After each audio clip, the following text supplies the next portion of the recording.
10,000 Africans landed on the Italian territory of Lampedusa over the last 2 days, completely swamping the local inhabitants. It used to be the other way around, and not just in the Roman times.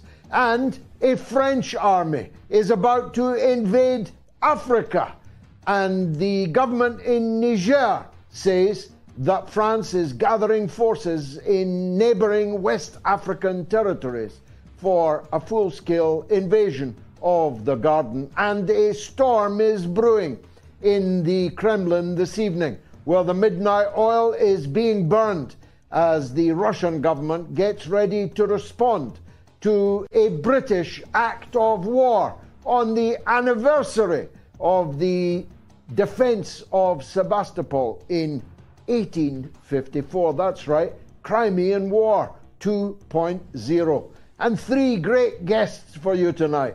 Fasten your seatbelts. It's going to be a bumpy night because it is the mother of all talk shows.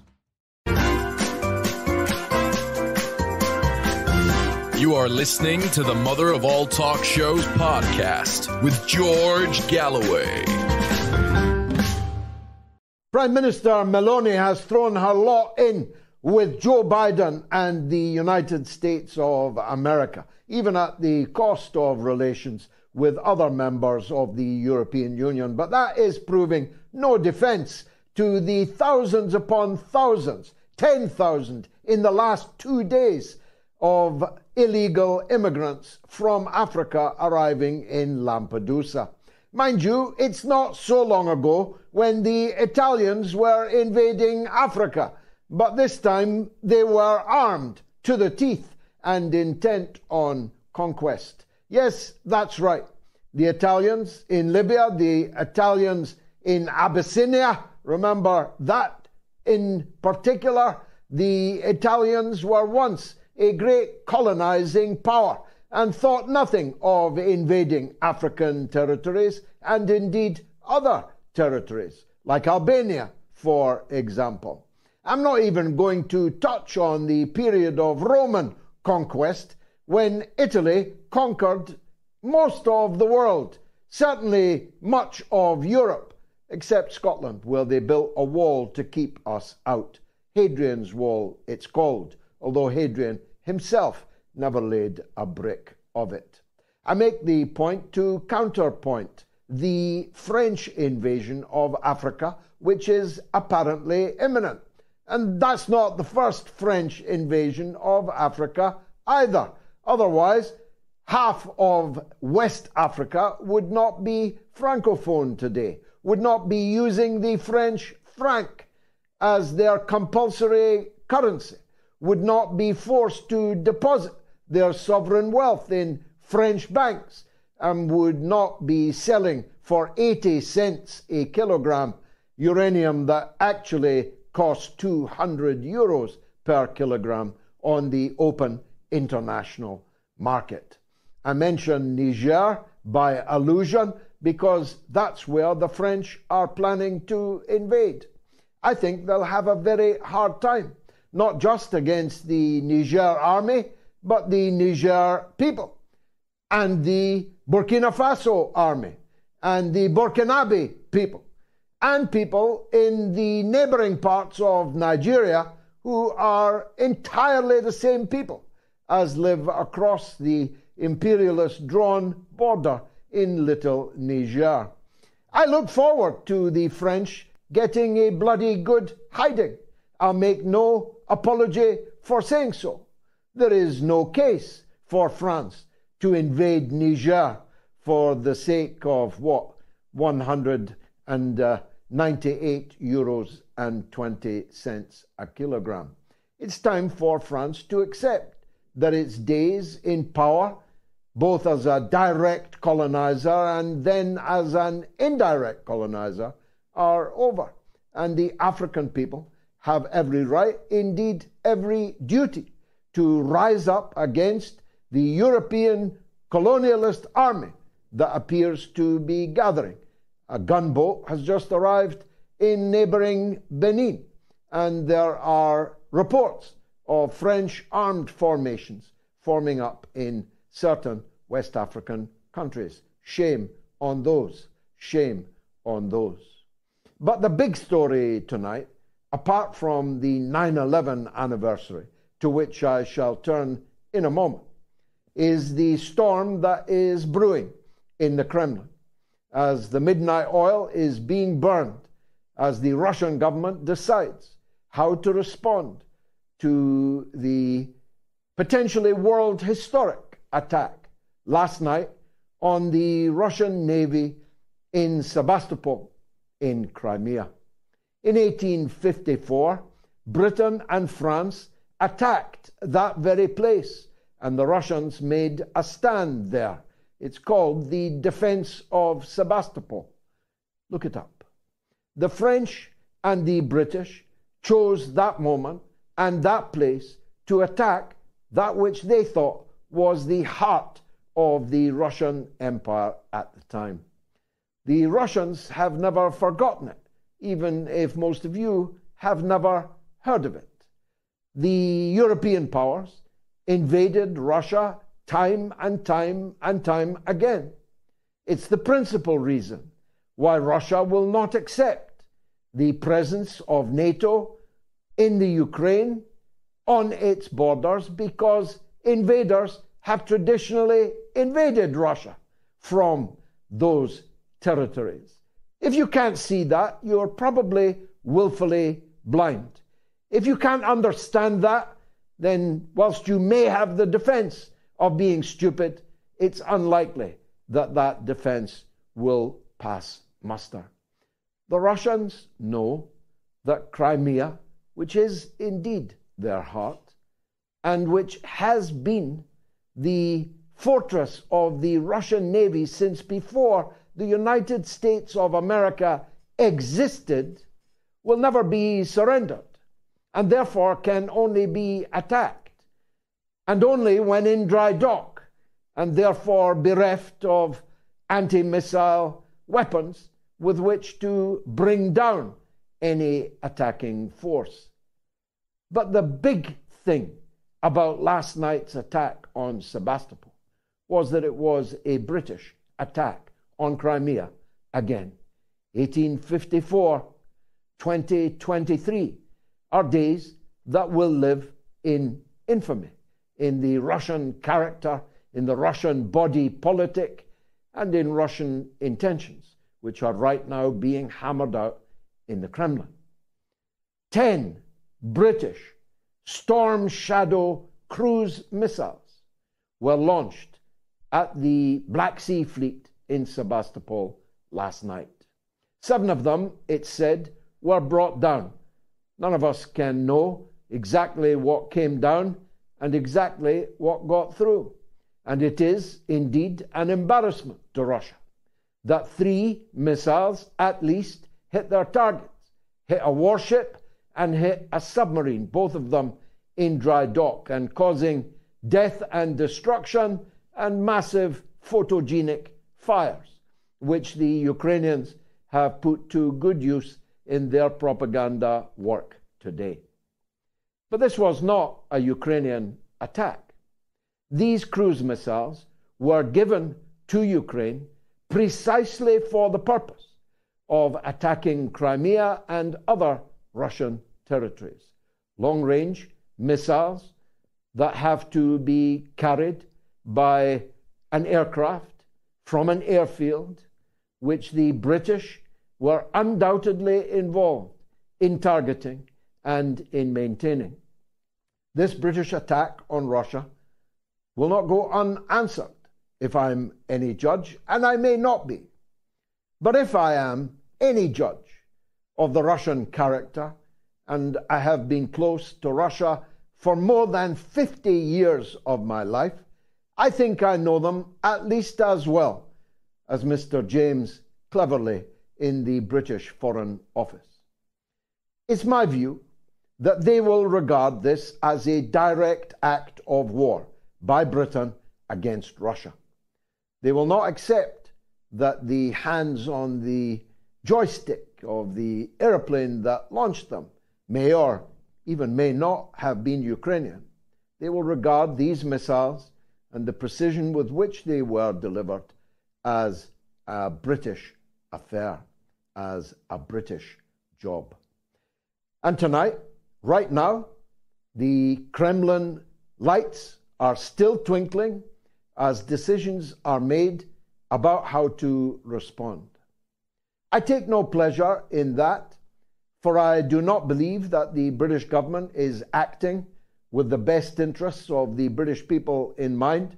Neither were the British people consulted about this act of war. Even the British rubber stamp parliament was not consulted about it. Perhaps there was no need. There's no opposition, none at all, inside the British Parliament. How different from the day that the Labour opposition stopped David Cameron in his tracks when he was about to launch a blizzard of cruise missiles on the Syrian Arab Republic only a few years ago. Now there is no one, not one, not a mover, not a seconder, let alone a teller, to muster any opposition to the British government's actions. But I think that Britain is going to pay for this attack on Sebastopol.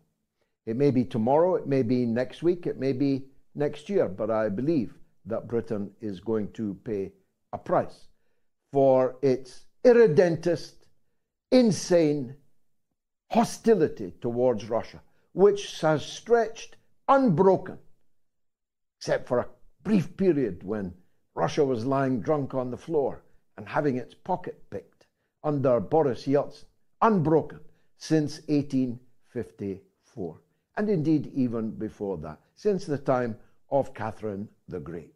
That peculiar ancient hatred of the British ruling elite for the people of Russia, a ruling elite now joined by juvenile Trotskyite scribblers in the British trade union movement at their Congress in Liverpool this week. This hatred of Russia will not go unreciprocated. And we'll be here as the mother of all talk shows to tell you what seems to have been decided in the Kremlin this evening. That is, if we're all still here. Speaking of storms, a storm has swept away thousands of lives in eastern Libya.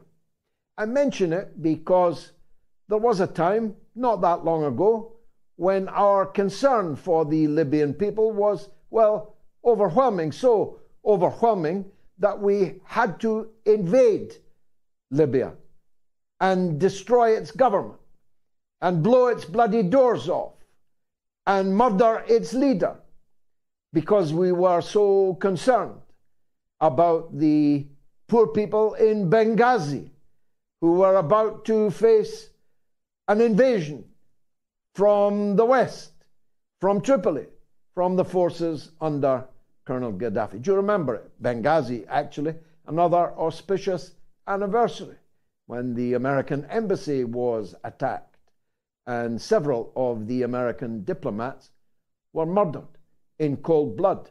And Hillary Clinton didn't even pick up the phone because she'd left the embassy all but naked as the hordes of Libyan Islamist fanatics surrounded it.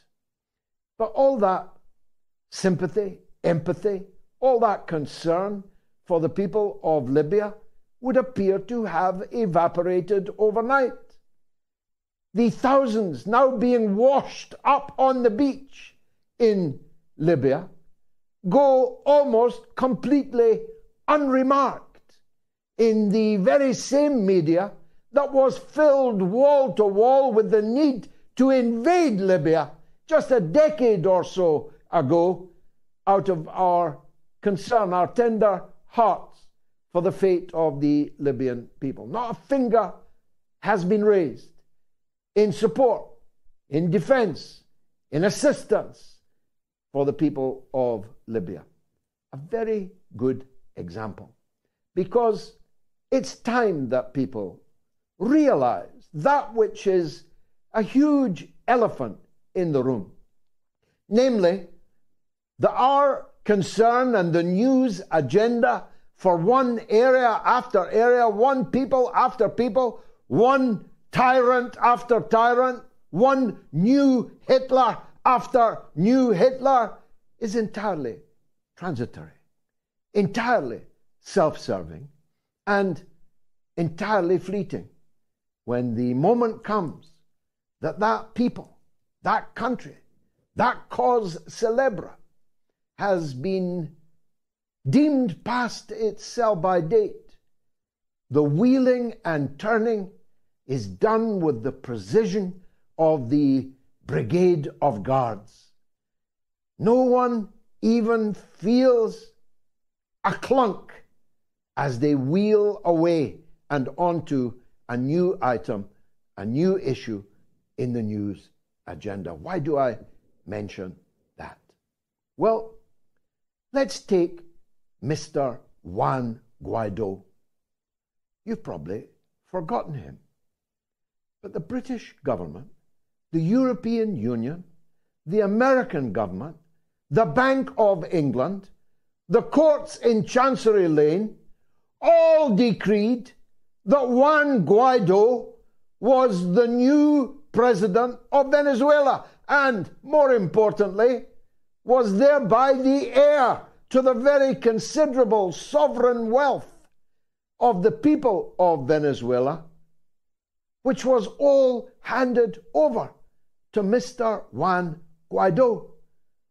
The fact that Juan Guaido was not even the leader of the opposition in Venezuela, never mind the president, the fact that nobody in Venezuela regarded him as the president of the country, the fact that nobody ever cast a single vote for him as president of Venezuela, he was deemed to be the president of Venezuela and given $1 billion, $2 billion worth of Venezuela's gold by the Bank of England, in parenthesis, guaranteeing that only a grade 1 idiot abroad would ever deposit a penny of their sovereign wealth in London again.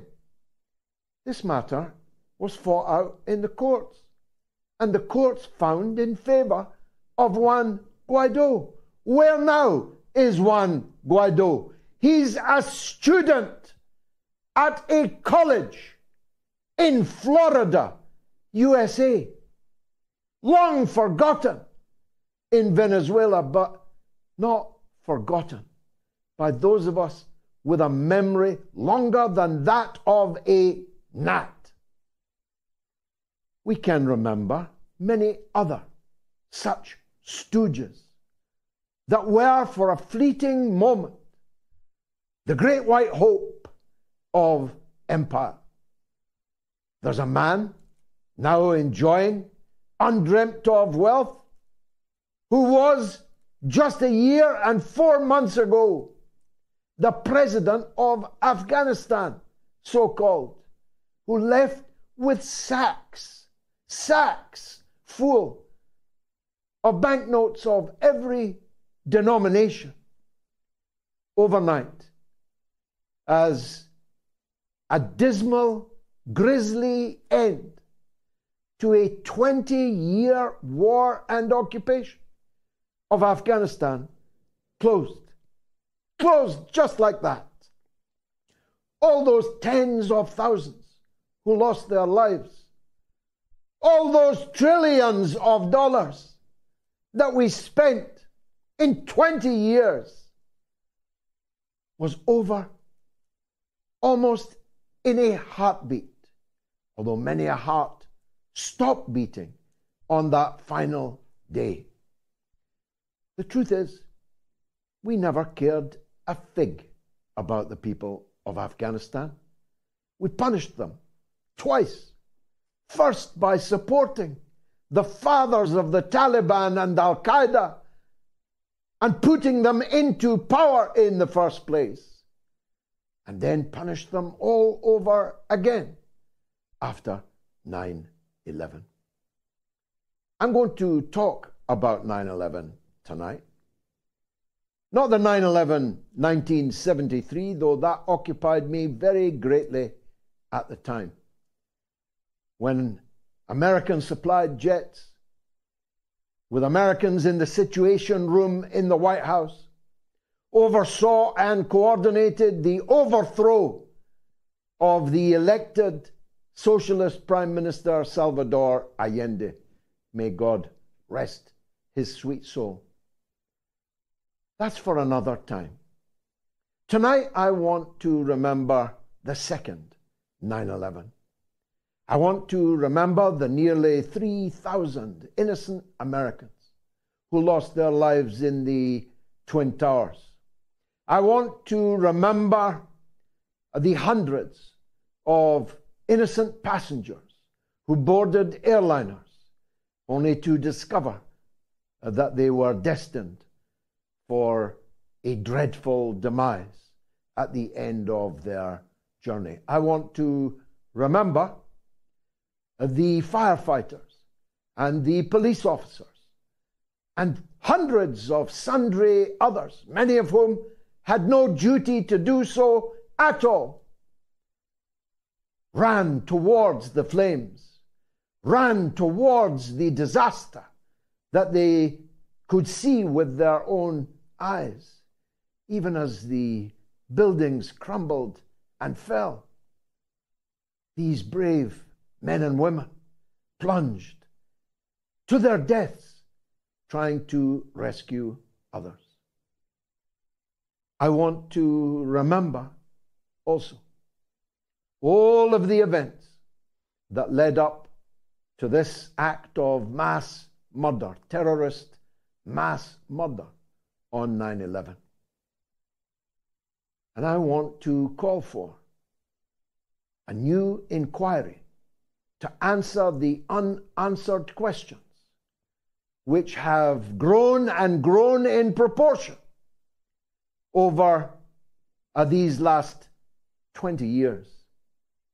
You see, not many people now believe the official narrative. There are more holes in it than a Swiss cheese. And those holes have got to be closed.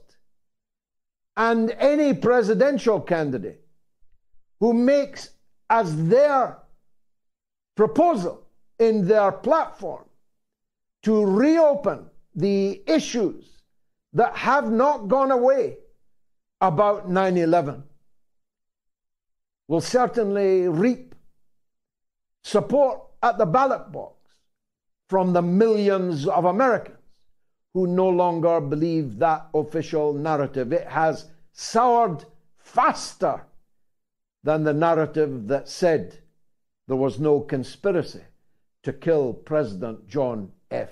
Kennedy, whose anniversary we will also mark in November on the mother of all talk shows. Now, when I talk about holes, I'm not one of these who pretends they didn't see the airplanes strike the Twin Towers. I did. And I've since seen it from several different angles. Those who describe these planes as CGI planes inserted by the US government or by television are either fools or knaves, insulting the memory of those who died, insulting the memory of those who were on the planes and lost. I don't know in their theory whether all these people are still alive on a love island somewhere in the Caribbean or in the Pacific. But it's a big insult to say that planes didn't hit those Twin Towers. But who was flying those planes is an increasingly open question. Who, where, are Al-Qaeda is an increasingly open question. The skill with which these aeroplanes struck these buildings without navigational aid, but their own flying skill alone, is highly suspicious to me. Building 7, which fell down in its own footprint when struck with no planes at all, is very suspicious to me. The plane that hit the Pentagon doesn't look like a plane to me. And if a plane, the striking of a target so low by some fledgling Arab local flight school graduate with no graduation certificate who couldn't land a plane is very suspicious to me. The conduct of the Bush administration in the days immediately after 9/11 are very suspicious to me. The use to which 9/11 was put to murder millions of people all over the Muslim world is very suspicious to me. Who these hijackers were, who they were really working for, is very suspicious to me and to millions across the world, not the least in the United States of America, not the least in New York City, where most of the killing took place. So I believe it's time, more than time, to start a proper debate and to try and fill in these dreadful, awful holes. It's going to be a bumpy night. Fasten your seatbelts. It's the mother of all talk shows. You are listening to the Mother of All Talk Shows podcast with George Galloway. My first guest is a former television colleague of mine, now mainly pounding away at her computer, producing one of the books of the year. I haven't yet read it, but people I respect have, and the number of grandees who've contributed the blurb to the covers is simply amazing. I had no idea that Anya Parampil had quite such reach, but she deserves it. Anya Parampil joins us now. Anya, it seems like a lifetime ago when we used to talk every night during the week on the television. So much has happened since then, not the least of which you've written a blockbuster, Corporate Coup. Tell us what it's about. Thanks so much, George. Yeah, people probably mostly associate me with video, but for the last 2.5 years, I've worked to compile my reporting on Venezuela, the failed, absurd attempt to install a coup government in Caracas before an actual, they rolled out the regime change mission accomplished banner before they'd actually changed the government. Beginning in 2019 with this recognition of Juan Guaido as president by the U.S. and its allies. I compiled my reporting, which I spent over 3 months in Venezuela over the course of 2 years. I developed close relationships with people on all different sides of the political spectrum. Obviously, people have seen my interviews with members of the government, but I also maintained good connections on the opposition side, surprisingly enough. I also built relationships with people working in the U.S. financial sector, the international oil sector, and U.S. political side as well, to produce original investigative report that I think isn't just about Venezuela. It's about using the Venezuela case to understand modern U.S. hybrid regime change tactics, what the West uses to target so-called enemy countries that resist the Washington consensus when they can't use traditional military tactics. So that's the diplomatic assaults, unprecedented diplomatic assaults that the U.S. unleashed upon Venezuela, including seizing its embassy, sovereign embassy in Washington, D.C. The covert destabilization tactics the U.S. uses, for example, the failed mercenary invasion of Venezuela that took place in May of 2020, the propaganda and information war which is key, as your viewers will know, understanding and dissecting how the mainstream media participates in, or how they participate in the overall program of regime change, basically act as foot soldiers for Washington and its allies, and putting forward a narrative that reinforces the Western line.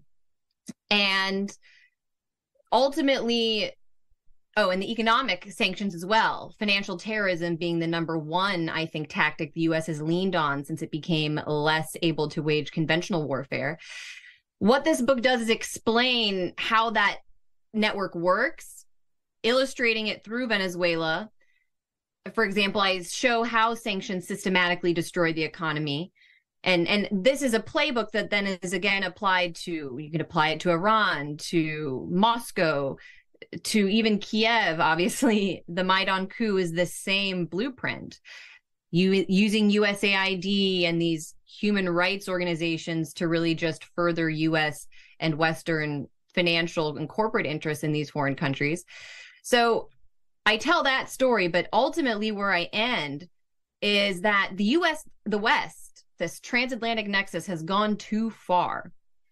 And what the book also focuses on is how developing powers, Russia, China, Turkey, India, and Venezuela, are coming together and forming, or have come together to form, an alternative to the Western-centered financial system. And I believe that a multipolar world is inevitable. It's here. And this book tells some of that story and ultimately makes the case that the U.S. should grow up and learn how to participate in the multipolar world, because I think we in the U.S. would be better off if our government gave up on this imperial project. One of the common denominators of all the cases you cited there, and you might have added Iran, is that they were all, in the end, complete failures. Iran wasn't brought down. Venezuela was not brought down. Russia isn't being brought down. In fact, its economy is doing rather better than most of ours, if not all of ours. These tried and tested methods are all complete failures. At what point does the Washington establishment say, well, look, these things may or may not have been worth trying, but they've all failed. It's time to come up with a new routine? That is the question that I ask myself every day, and that's what drives me to do this work, to sit here in Washington, D.C. and try to get the attention of policymakers and say, look, this is backfiring against, even on a practical point, our own interests as the United States. And I can give you an example. You're right. All of these, the targeting of Iran, Venezuela, and Russia are particularly important because it feeds directly into what we just saw at the BRICS summit in Johannesburg, which I covered.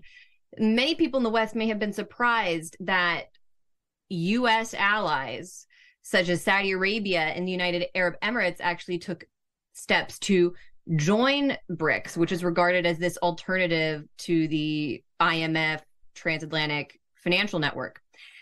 And really, I wasn't surprised, because what I have and what I detail in the book is how over the course of the last 10 years, by targeting Iran and Venezuela particularly first, these are two major oil producers. The U.S. has destroyed Venezuela's oil sector through sanctions, and I detail how in the book, so much over recent years that people might not even realize that for most of the last century, Venezuela was a top, if not the top, oil producer in the world. They have the largest oil reserves in the world. In fact, you might be interested to learn this tidbit. I certainly was. In 1942, by the time the U.S. actually became involved in World War II, Venezuela was supplying London with 80% of its oil exports or imports. And the UK was entirely reliant on imports at the time to fuel its military. And so without Venezuelan oil, the Allied victory in World War two may have not even been possible.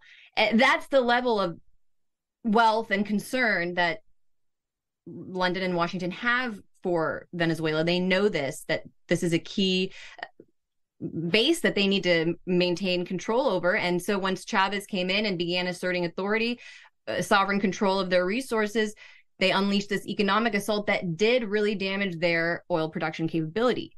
Now, the U.S. thought that this would eventually lead to their government falling, but no, over time, Iran, China, and Russia have stepped in to start revamping Venezuela's oil production capacity. And I think Venezuela will get back to where it used to be. But by cutting Iran and Venezuela out of the Western financial network, literally cutting them off from US dollars, we thought, oh, that's just going to lead their governments to collapse. No, when you have China and India as major oil markets, major importers, they'll just buy Venezuelan oil, which is what happened. And if they're not using the US dollar to do so, then we're already introducing an alternative to the US petrodollar within the oil producing network. Same thing with Iran, hasn't used the US dollar to sell its crude since 2015, I believe. And so they've already been using the euro, using other currencies, using their own national currencies to sell their oil product. Now, under the Biden administration, we cut Russia out of that same network, limited their access to dollars. And what that means is we've targeted and if you add what we've done to Iraq over the last two decades, we've targeted the major founders of OPEC. About 3 out of the 5 we've cut out of the Western financial system and suffocated them, cut them out of dollars. So now tell me, if you're Saudi Arabia and you see this going on, you know that people are already not trading in the dollar, and that India and China are emerging markets that are not going to be controlled by the West. They're going to have their own sovereign policy. They're going to buy oil from whoever they want. Well, does it make sense for Saudi Arabia to continue only trading their oil in the dollar if that's the case?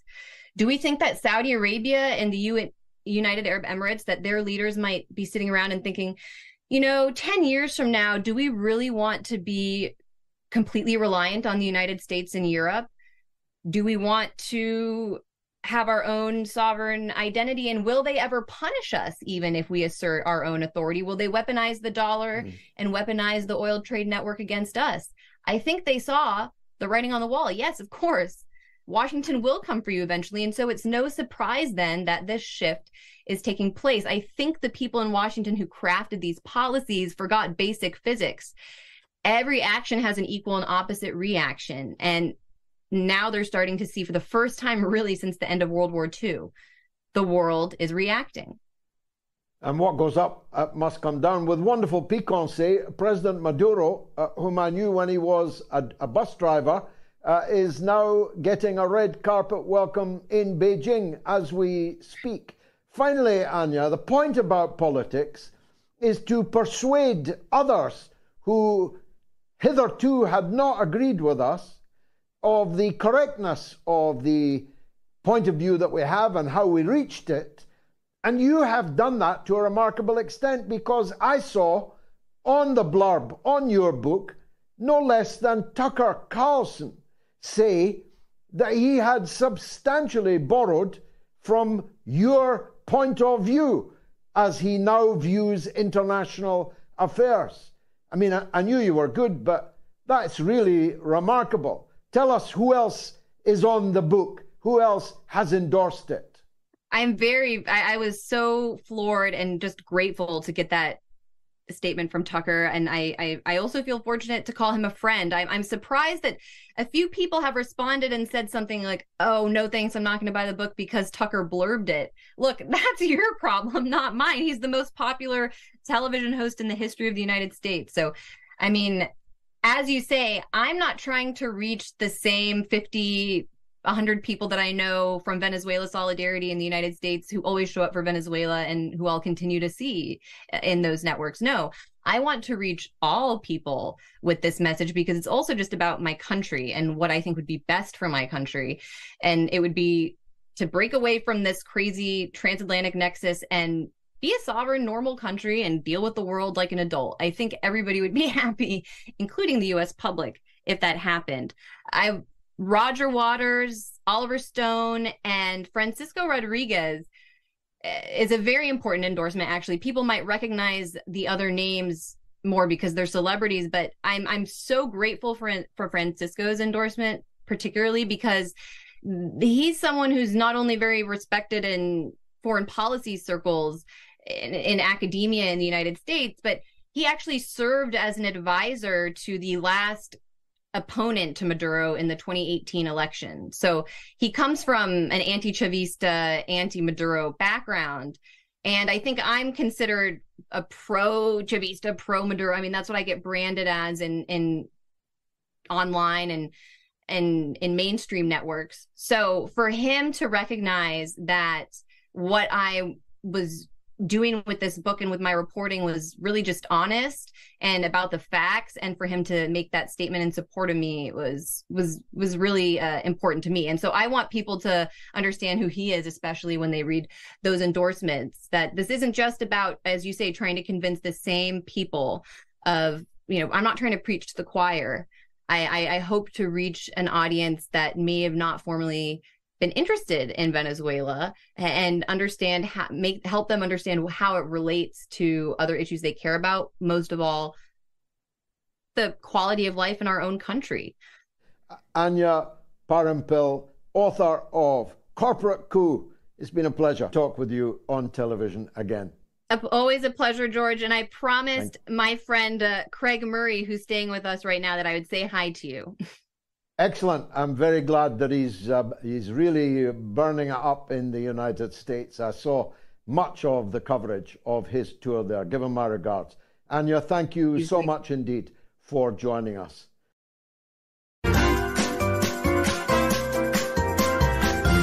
You are listening to the Mother of All Talk Shows podcast with George Galloway. Some comments from my very generous Patreons who follow me on patreon.com/George Galloway and on whose support I rely, say Dr. Randall Doyle says world-class engineers, irrefutable science, and hundreds, perhaps thousands of eyewitnesses told of a tragedy that occurred 9/11 that did not even come close to the official version. It was an inside job, period. Glenn Jenkins says the official 9/11 account is one of the most unlikely conspiracy theories going. Anyone who genuinely cares about the victims on the day and the millions in the years following should be calling for a fully independent inquiry with subpoenas and evidence on oath. And Ben says Bush Cheney responsible for the lives of thousands, if not millions. The Biden regime isn't that far behind. And a legend on my Patreon, Graham Briggs White, says the way these towers came down was in a professional, controlled manner. Building 7 went down not even being touched, and footage from the Pentagon security cameras, overlooked car park footage, clearly shows a missile attack. And Carl in Belfast says 9/11 Twin Towers and Building 7 were all controlled demolition. Obviously planes hit both towers, but the full destruction was demolition. Planes alone would not bring the whole building down, and Building 7 was not even hit by a plane. Now, if you've got a point of view, call me. Emails have come in, this one from June. If the USA was out of the picture, would there be world peace? God bless, June Robertson. Well, I don't want the USA out of the picture. I just want them to do, as Anya Parampil put it towards the end of my interview with her, just grow up. Just grow up and join the international community as an adult. You'll be much more respected, even loved, if you do. Respected and loved is my next guest. Bryce Greene is one of the brightest stars in the United States of America. Who can forget his incredible contribution on the Nord Stream before the United Nations Security Council just a few months ago? It's always great to hear from him, and we will do now. Bryce Greene, welcome back on the Mother of All Talk Shows. I want to talk, first of all, if I may, about the developments yesterday at Sebastopol, which strike me, symbolically at least, to have been an important escalation in the war. the material damage done will not, of course, change the course of the conflict. These were 2 ships in dry dock. But the sight of Sebastopol on fire at the hands of the British, redolent of the Crimean War itself in 1854, 1855, will surely bring forth a response from Moscow. What do you think? Well, I think that, like many new developments in this war, it's a sign of desperation, really. I mean, after the counteroffensive was hyped up by the Western press, you had all these voices, all these well-respected voices saying how glorious and how much the counteroffensive would change the tide of the war. You had all those people going on, and despite the reports that said that those officials and even Ukrainian officials were worried that the counteroffensive would not amount to much, the counteroffensive went ahead, and many Americans were not prepared for the actual devastation that the counteroffensive would bring upon the Ukrainian military. And instead of a glorious victory, I mean, they've seen a dramatic defeat, to the point where even Western papers are acknowledging the fact that Ukraine doesn't really have a chance to break through the Russian front lines. And instead of rethinking how they should be approaching the situation in Ukraine, Western press and a lot of the commentators have focused instead on symbolic gestures that they can point to as showing that Ukraine is actually, dealing some damage against Russia. I'm sure you've noticed, and your audience has noticed, a lot of reports about the drone war. That we're seeing drone strikes inside of Russia proper. We're seeing attacks in Moscow. We're seeing all this stuff, and they're being covered in the U.S. press as grand acts of resistance. But even the New York Times acknowledges that these attacks are less about changing the actual military situation on the ground and more about demonstrating to audiences at home that Ukraine might have a fighting chance. And these attacks in Crimea serve that exact same purpose. These shouldn't be understood as, tide-turning counterattacks. These should be understood as what they are. Public relations exercises on the part of the Ukrainian and their Western backers to try and stem the tide of all this this war fatigue that the populations in both Europe and the United States are feeling. They need to keep this war going, and populations are not on board with it. So they need to show some images that might rouse them out of their slumber. But it's plain, as you say, that war fatigue, even Zelensky was referring to it this week, and in fact attempted to blackmail the European and North American governments that the Ukrainian refugees might well turn nasty in their exile if this slowing down, as he put it, of support, this weakening, as he put it, of support in the West for Ukraine were to continue. But nonetheless, whilst it's impossible now to conceive of a situation that NATO troops are going to enter this war, NATO weapons are increasingly salient. These were British cruise missiles, Storm Shadow missiles, that struck Sebastopol and could very well might reach other parts of Russia also. And the United States, having once upon a time said that giving long-range missiles to Ukraine looked like World War III, are now, reportedly, they've announced that they are now about to give long-range missiles to Ukraine. That which was the equivalent of World War III just a year or so ago is now de rigueur. So there are still real dangers in the supply of this high-powered weaponry. No, exactly. And when asked about whether or not he agrees with Ukraine using these weapons in Russia proper, U.S. officials, I believe it was Anthony Blinken, well, he said these weapons are Ukraine's and they can do whatever they want with them. And so this falls in a long line of these sorts of escalations in which the U.S. says, well, we don't want to do that. That might be, too escalatory and might cause Russia to retaliate. They keep saying that. They said that about tanks. They said that about HIMARS. They said that about F-16s. But every single time, the U.S., they end up caving. They end up reneging on their own promises. And the reason that they keep giving for this is that while initially they were scared that Russia might escalate the conflict and, maybe use higher powered weapons, increase the intensity of the war, and maybe even strike a NATO country, they say that the fact that Putin hasn't done that yet means that he never will, and that they don't have to worry about an escalation because Putin's never going to do anything back. Of course, this is insane. The more and more you keep prodding Russia, the more and more you're inviting a more devastating attack. But as I've written elsewhere, and as other people have pointed out, a heavier intensity attack is exactly what the U.S. seems to be pushing for. This war could have been avoided, as I'm sure we all know, if the U.S. were willing to negotiate and talk about, missile placements and NATO expansion. But, as people in the Atlantic Council were arguing, there's no reason to negotiate because the U.S. Wants a war, that a war would actually further the U.S. objectives in Ukraine of, quote unquote, weakening Russia, which is to say that they want to bleed Russia. They want Russia to throw in all this manpower and equipment only to be swallowed up in the meat grinder on the battlefield. And so the longer this war goes on, the more people who die, the more bodies that are mutilated and destroyed, the better it is for U.S. policymakers. And you can even see this if you look at what they say.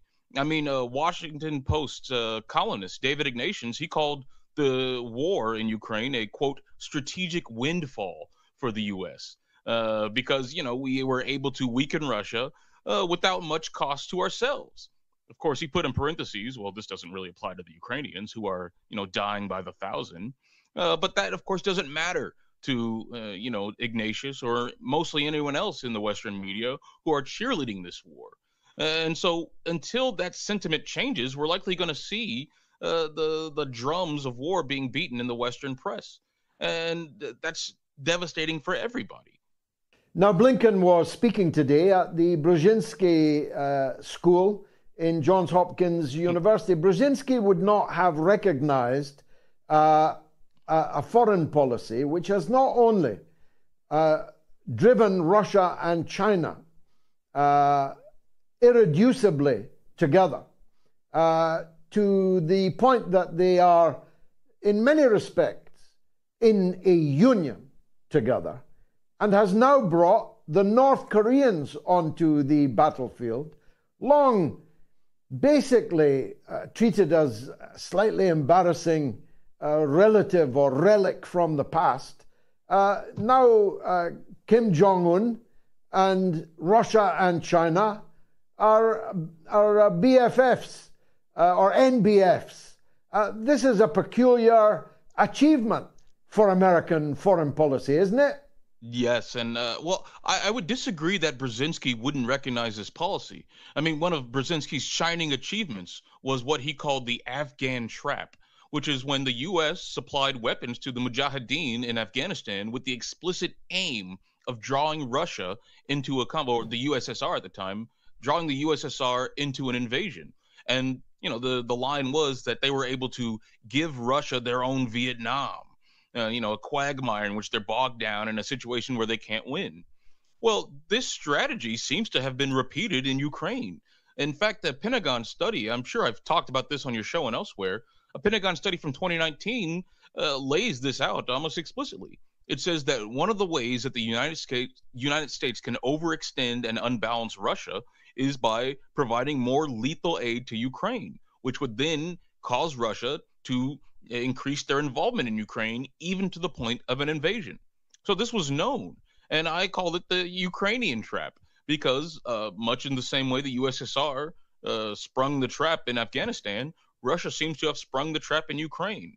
The only difference is, as you say, that rather than leading to the collapse of the country as it did in the USSR, Russia seems to be solidifying its position in the world. It seems to be solidifying its alliances with China and the entire BRICS bloc, which is a major development in the world and appears to be something that the Washington didn't even anticipate.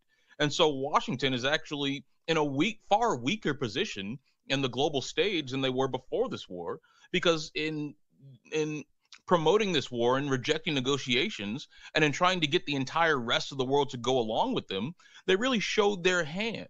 And to the point where, Latin American countries, African countries, Asian countries are all saying, well, we don't really necessarily agree with what the U.S. is doing here, what they're trying to do here. And we'd rather, keep lines of communication and trade and commerce open with the BRICS bloc, with the Chinese, with the Russians, and with the U.S. if they'll allow it. But this entire ultimatum that the U.S. seems to have thrust upon the world, it doesn't seem to be going in their direction. And, Russia and China and the rest of that bloc, they're in a better position. Yes, but rather embarrassingly now, China was on the side of the US in the 1980s in Afghanistan. Difficult though it is to believe now, as it was, frankly, then. And the objective of American foreign policy was to try and keep China and Russia as far apart as possible. This American administration has pushed Russia and China together to the point where their policy is virtually indistinguishable. And now they've got the vast armory of Kim Jong-un joining them. That's my point about Brzezinski, who was one of those theorists from the Nixon-Kissinger era onwards, who regarded division between Russia and China as, in a way, America's number one foreign policy priority. It's not changed, our poll, except in numbers, but overwhelmingly, our voters don't believe the official account of 9/11. Well, that would once have been manna from heaven for Brent Lee, because he was, once upon a time, a so-called truther, but now he's seen the light. Let's hear what that means. Brent Lee, thanks for joining us on the Mother of All Talk Shows. First of all, tell us what it was like for you down the rabbit hole, as you put it, and what it's like now out here in the blinding light. Hi, George. Thanks for having me. Welcome. When I was down the rabbit hole, it was all-consuming. It was every thought that I had. Like, I actually thought the entire world was run through a global satanic cabal.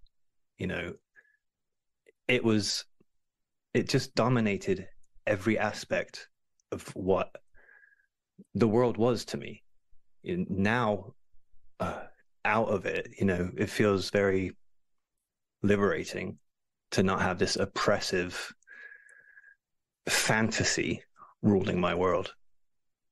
You see, I've never been down the rabbit hole, so I'm interested in what life was like down there, and you've written about it, and you've got a podcast, Some Dare Call It Conspiracy, which I'm sure will be illuminating. But just because everything is not a conspiracy, it doesn't, of course, mean that nothing is a conspiracy. I mean, there are certain things that are now accepted almost universally as having been a conspiracy. The murder of President Kennedy, for example, on Elm Street in November of 1963. The Northwood operation, where the United States planned to blow up an airliner, killing its own people, and blame it on the Cuban government of Fidel Castro. These are just two. I could give you many, many more, but in the interest of time, why not respond to my point there? What I would say is, yeah, of course, conspiracies happen. Like, the word exists, so we know the act exists. What I'd touch on with Operation Northwoods, though, is like nothing actually happened. It was an idea. It was an idea, a plot to do it, and it didn't actually happen. So no conspiracy occurred. So I don't actually understand why that gets brought up as any type of argument, other than, yeah, well, military it wasn't just a man on the street. Yeah, well, look, it wasn't a man on the street that came up with it. It was presented to the president himself that it should be done at the very highest level and he rejected it. But There was clearly a conspiracy to do it, to plan it, but leave that aside. Let's talk about the president who rejected it. What happened to him? I forget. Yeah, that I don't know. I don't know yet. See, the thing is like I said earlier, my idea was that the world was run by a global cabal. Okay. It was more similar to like the beliefs that like people like David Icke promote. You know, the Illuminati, New World Order, deep state, sort of QAnon style of conspiracism. That's what I believed in. So I had to break that down. Okay, that's the first sort of thing that I broke down, where I don't believe in an Illuminati anymore. No secret society is running the entire globe. And what I had to do is start going through the different conspiracy theories that built up this Jenga block of my belief system, essentially. And JFK is not one of them that I've got to yet. You know, I don't know what happened. I know what I used to think, but I need to go back into it. And that's like the point of the podcast. I want people to share this journey with me, go through the evidence, go through and find out what the truth is. You know, where does the truth actually lie? How did these Callow Arab aviation students, none of whom shone in training in their little local and regional flying schools, who attained poor marks, how did they manage to fly a plane into the low-rise building at the Pentagon? I don't see a air-to-ground maneuver as being that rare anymore. I mean, planes do it all the time. I just look at it now as the guy was landing the plane, essentially. You know, it doesn't take a rocket scientist just to see that he was landing it. That's what I can see now. And besides that, it's definitely a plane that hits. Well, the point is you can't see it, isn't it, Brent? Isn't it? Isn't that the point, that you can't see, that none of us can see, that in the headquarters of the United States military, there is no footage of an aircraft hitting the Pentagon. All there is a flash. There's footage, George. Almost at ground level. There's a flash at ground level, but there's no parts of the plane. So we can't see. Why have you done this 180 turn on the Pentagon? There is wreckage. That's the thing, John. That's the thing, see, George. There is wreckage inside the Pentagon. There is wreckage outside of the Pentagon. There's hundreds of eyewitnesses that saw the plane strike. There's hundreds of witnesses that helped in the cleanup. And there's dozens of people that were injured by jet fuel. That doesn't happen if it was a missile. The problem is that most like 9/11 conspiracy theory documentaries aren't showing you the actual evidence. If you go and look at the mainstream, you know, not even the mainstream news, but historians, authors, real journalists that have looked into this, thousands of them over the last 20 years, they show you the actual evidence, you know, and all I had to do really was look at the other side, because I rejected even looking at the mainstream. I only listened to like people that really were pushing the 9/11 conspiracy. There is wreckage there. There were two black boxes found in the Pentagon. Brent, haven't you just swapped one Kool-Aid for another Kool-Aid? Once upon a time, no, they were all liars. Totally and not. Now they're all telling the truth? No, because they're not all telling the truth. I guarantee that. Like people always, you know, they charge me with this online and say that like I'm, you know, playing defense for the government, and I'm not. I do not like our government. I'm English. I do not like the Tory government. I don't really trust what Labour Party's become. I don't really trust the mainstream with everything. You know, I don't trust the politicians with everything, but I also don't just distrust anything they say. I take it as it comes. I'm a critical thinker. You know, I'm a free person, and I won't be told by anyone in authority what like I should believe. You know, I will test it myself now. So I don't think I've gone from one I side wish to you the well other. with your I feel podcast. like I'm much more moderate now. I'm all for moderation, and I'm all for free thinking and free men and women. So good luck with your podcast. I hope people check it out. And thanks for coming on the show. I'd speak to you for longer if I could, but the hour is late. Brent Lee. Line 2. Oh, it's a legend. It's Norma in Bristol. Go ahead, Norma. You're early. Hello, George. No, you know you're the College of Knowledge. I wondered if you could help me. What do you think was the motive for 9/11? Because if it was bin Laden because he had a grudge against the USA, what would be the reason for all that destruction? Or if it was an inside job, there again, I don't understand the reason behind it. I'm probably very ignorant, but I just wanted to ask you to help me on this, really. Basically, the motive for 9/11. Okay. Well, I will tell you the motive, but before that, I have to go back to the birth of what became Al-Qaeda. Al-Qaeda were the so-called mujahideen, so-called holy warriors, so-called freedom fighters that the United States and Britain under Mrs. Thatcher and all the Western countries supported in the war in Afghanistan against the Soviet-backed left-wing socialist government, which transformed Afghanistan for the only time in its history, actually, that women went to school, women went to universities, women were out and proud and everywhere, working on television, in hospitals, as teachers and so on. The land was redistributed to the peasants. It was a golden age, so of course the West was determined to destroy it. And our weapon of choice to destroy it was bin Laden. And what became Al-Qaeda, what became ISIS, what became the Taliban. And we spent, in today's money, another $1 trillion on that. Quite apart from the trillion we spent trying to get rid of the people that we put in power in Afghanistan in the first place, on the immoral principle that my enemy's enemy is my friend. And these Islamist elements were the enemy of Moscow. They were the enemy of the Red Army. They were the enemy of the USSR. So, of course, we supported them.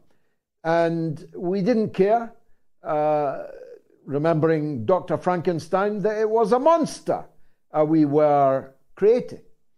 And they call it a monster because once you've built it, it's no longer under your control, although it can be rented back again, as it was rented back in Syria over a whole decade, in which we supported these very same people to destroy the secular Syrian Arab Republic. The very same people that we supported in Libya to destroy the government, the regime of Muammar Gaddafi. So you need to know that's where these people came from. We conjured these people into existence. And we had done so many times before. We started doing it in the Middle East, in Egypt, in the 1950s, when we supported the development of the Muslim Brotherhood as an antidote to the Arab nationalism of the great Egyptian leader Gamal Abdel Nasser.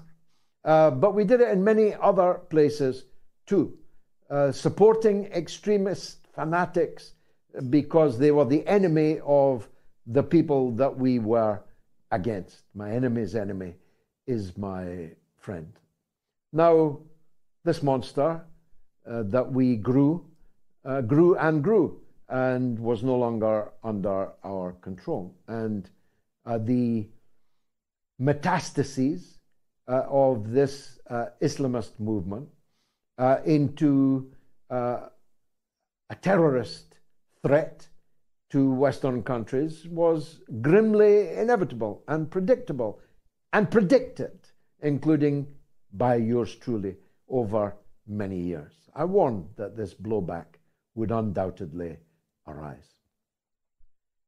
So by the time of 9/11, though they had done several operations, the USS Cole, the terrorist attack on an American warship off the coast of Aden in the Yemen, the attacks on the American embassies in Tanzania and I think in Kenya, if I'm remembering that correctly, where mass casualties, mainly Africans, were destroyed by what was by then describing itself as Al-Qaeda. Al-Qaeda, as an Arabic term, simply means the base.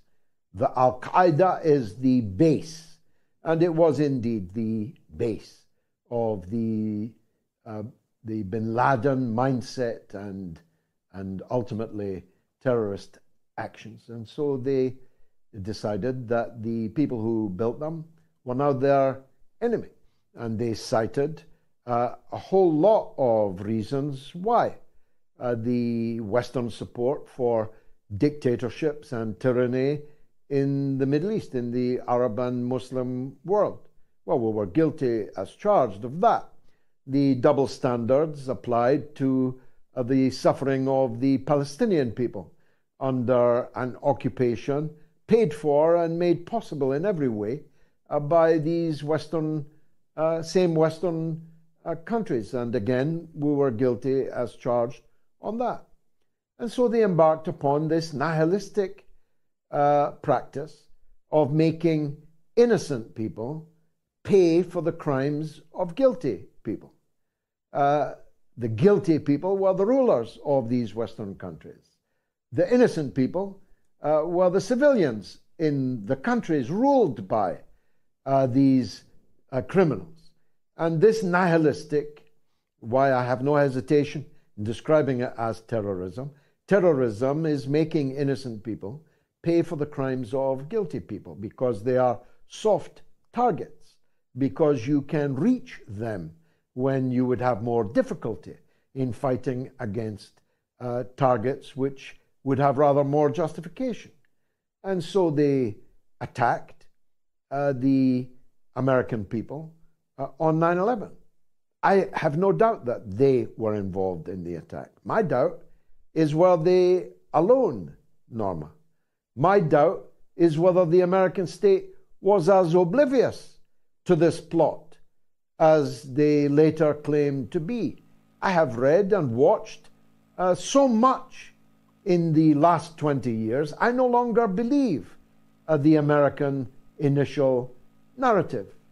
I don't believe that the pilots who carried out these hijackings would necessarily have been able to achieve the accuracy of this terrorist operation.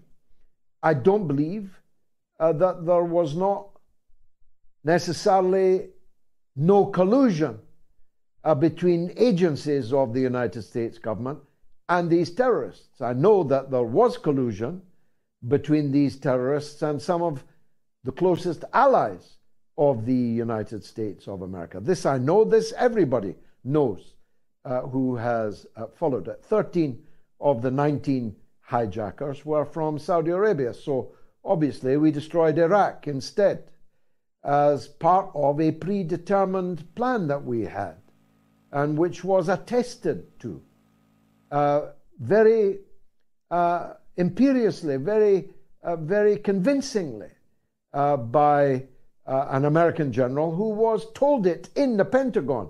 We're going to bring down A, B, C, D, E, F, G Arab countries over the next 4 years, and they tried very hard to do that. So the use to which 9/11 was put makes me suspicious that the US was ready to use this atrocity for further atrocities, much greater atrocities still. You see, 2,900 people were murdered in the Twin Towers, but more than 1 million people were murdered in the invasions and occupations that were launched off the back of it.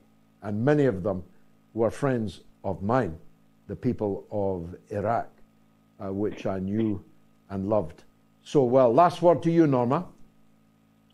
Oh, George, I mean, there's so much hate and so much... I really can't put up with it. I mean, you've told us an awful lot of things for me to take in. I'm trying to take in what you said, which is very complicated. But my golly, what an awful world we're in, you know? Yeah, we're in a mess, yeah. We're in a mess, and our leaders put us in that mess. Listen back to what I said, Norma, after the show or tomorrow. And if you have any further questions, of course, I'll be delighted to deal with them. Ghost of John Judge says Americans need to understand their history. They need to totally relearn the history of the 20th century and the relevance of one Herbert Hoover in the events of that bloody century. And Just Reason says, I've been following Gigi since the early 90s, and one of the best episodes of BBC Question Time I've ever watched was when Gigi appeared with Tony Benn, a classic. Well, I wish there was more time. I don't always, but I wish there was more time tonight, because we have discussed, necessarily superficially, some of the greatest and most earth-changing, earth-shattering events. And unfortunately, we're doomed to repeat that over and over again. I would very much have liked to have had more time to address the issues that arise out of 9/11, and to make my case that there are too many holes in the official narrative. Too many things have been covered up. The inquiry did not subpoena people, did not question them on oath. And the evidence of the President and the Vice President and the Defense Secretary of the United States were heard in camera and are redacted for the lifetime of everyone watching this. I just think there's more to it than met the eye. And this is a view that I have slowly come to and now hold definitively. Moreover, as this poll tonight shows, it's one that is widely shared. I frankly don't believe anything that they tell me, even when they're telling me the truth. I don't believe the British government. I don't believe the American government. And if I was French, I wouldn't believe the French government either. What I do know is that millions of people lost their lives as a result of what happened on 9/11, and they're still losing them. The war unleashed on the back of 9/11 has not stilled and will not still in the lifetime of every one of you watching this evening. Who wouldn't want more time to lay out my theories, my views, and the proposed solutions that I believe in on such weighty and important matters? Maybe I'll get more chance to do so on Sunday, because, God willing, I'll be back on Sunday at the earlier time of 7 p.m. UK time with the mothership, the mother of all talk shows. It's now regularly, thanks to the pirates. You know, we've got pirates that get more than 500,000 views on our video, and I'm very glad that they do. I kind of like pirates. More than 2 million people watched.